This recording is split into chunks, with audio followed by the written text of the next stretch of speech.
नवरात्र की कथा। प्राचीन समय में राजा सुर्त नाम के राजा थे। राजा प्रजा की रक्षा में उदासीन रहने लगे थे। परिणाम स्वरूप डौसी राजा ने उस पर चढ़ाई कर दी। सुर्त की सेना भी शत्रु से मिल गई थी। परिणाम स्वरूप राजा सुर्त की हार हुई और वह जान बचाकर जंगल की तरफ भागा। उसी वन में समाधि नाम का एक बनिया अपनी स्त्री एवं संतान के दुर्व्यवहार के कारण निवास करता था। उसी वन में बनिया समाधि और राजा सुर्त की भेंट हुई। दोनों का परस्पर परिचय हुआ। वे दोनों घूमते हुए महर्षि मेघा के आश्रम में पहुंचे। महर्षि मेघा ने उन दोनों के आने का कारण पूछा तो वे दोनों बोले कि हम अपने सगे संबंधियों द्वारा अपमानित एवं तिरस्कृत होने पर भी हमारे हृदय में उनका मोह बना हुआ है। इसका कारण क्या है? महर्षि मेघा ने उन्हें समझाया कि मन शक्ति के अधीन होता है और आदि शक्ति के अविद्या और विद्या दो रूप है। विद्या ज्ञान स्वरूप है और अविद्या अज्ञान स्वरूप। जो व्यक्ति अविद्या अज्ञान के आदिकरण रूप में उपासना करते हैं उन्हें वे विद्या स्वरूपा प्राप्त होकर मोक्ष प्रदान करती है। इतना सुन राजा सुर्त ने प्रश्न किया, हे महर्षि, देवी कौन है? उसका जन्म कैसे हुआ? महर्षि बोले, आप जिस देवी के विषय में पूछ रहे हैं वह नित्य स्वरूपा और विश्वव्यापिनी है। उसके बारे में ध्यानपूर्वक सुनो। कल्पांत के समय विष्णु भगवान क्षीर सागर में अनंत शैया पर शयन कर रहे थे। तब उनके दोनों कानों से मधु और कैटब नामक दो दैत्य उत्पन्न हुए।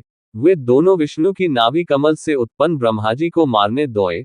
ब्रह्माजी ने उन दोनों राक्षसों को देखकर विष्णु जी की शरण में जाने की सोची, परंतु विष्णु भगवान उस समय सो रहे थे। तब उन्होंने भगवान विष्णु को जगाने हेतु उनके नैनों में निवास करने वाली योग निद्रा की स्तुति की। परिणाम स्वरूप तमोगुण अधिष्ठात्री देवी विष्णु भगवान के नेत्र, नासिका, मुख तथा हृदय से निकलकर ब्रह्माजी के सामने उपस्थित हो गई। योग निद्रा के निकलते ही विष्णु भगवान उठकर बैठ गए। भगवान विष्णु और उन राक्षसों में 5000 साल तक युद्ध चलता रहा। अंत में मधु और कैटब दोनों राक्षस मारे गए।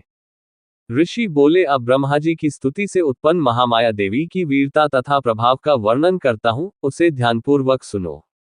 एक समय देवताओं के स्वामी इंद्र तथा दैत्यों के स्वामी महिषासुर में सैकड़ों वर्षों तक घनघोर संग्राम हुआ। इस युद्ध में देवराज इंद्र की पराजय हुई और महिषासुर इंद्रलोक का स्वामी बन बैठा। अब देवतागण ब्रह्मा के नेतृत्व में भगवान विष्णु और भगवान शंकर की शरण में गए। देवताओं की बातें सुनकर भगवान विष्णु तथा भगवान शंकर क्रोधित हुए। भगवान विष्णु के मुख तथा ब्रह्माजी और शिवजी तथा इंद्र आदि के शरीर से एक तेजपुंज निकला, जिससे समस्त दिशाएं जलने लगी और अंत में यही तेजपुंज एक देवी के रूप में परिवर्तित हो गया। देवी ने सभी देवताओं से आयुध एवं शक्ति प्राप्त करके उच्च स्वर में अट्टहास किया, जिससे तीनों लोकों में हलचल मच गई। महिषासुर अपनी सेना लेकर इस सिंहनाद की ओर दौड़ा। उसने देखा कि देवी के प्रभाव से तीनों लोक आलोकित हो रहे हैं। महिषासुर की देवी के सामने एक भी चाल सफल नहीं हुई और वह देवी के हाथों मारा गया। आगे चलकर यही देवी शुंभ और निशुंभ राक्षसों का वध करने के लिए गौरी देवी के रूप में अवतरित हुई। इन उपरोक्त व्याख्यानों को सुनाकर मेघा ऋषि ने राजा सुर्त तथा बनिया से देवी स्तवन की विधिवत व्याख्या की। राजा और वणिक नदी पर जाकर देवी की तपस्या करने लगे। 3 वर्ष तक घोर तपस्या करने के बाद देवी ने प्रकट होकर उन्हें आशीर्वाद दिया। इससे वणिक संसार के मोह से मुक्त होकर आत्मचिंतन में लग गया और राजा सुर्त ने शत्रुओं पर आक्रमण करके विजय प्राप्त करके अपना वैभव प्राप्त कर लिया।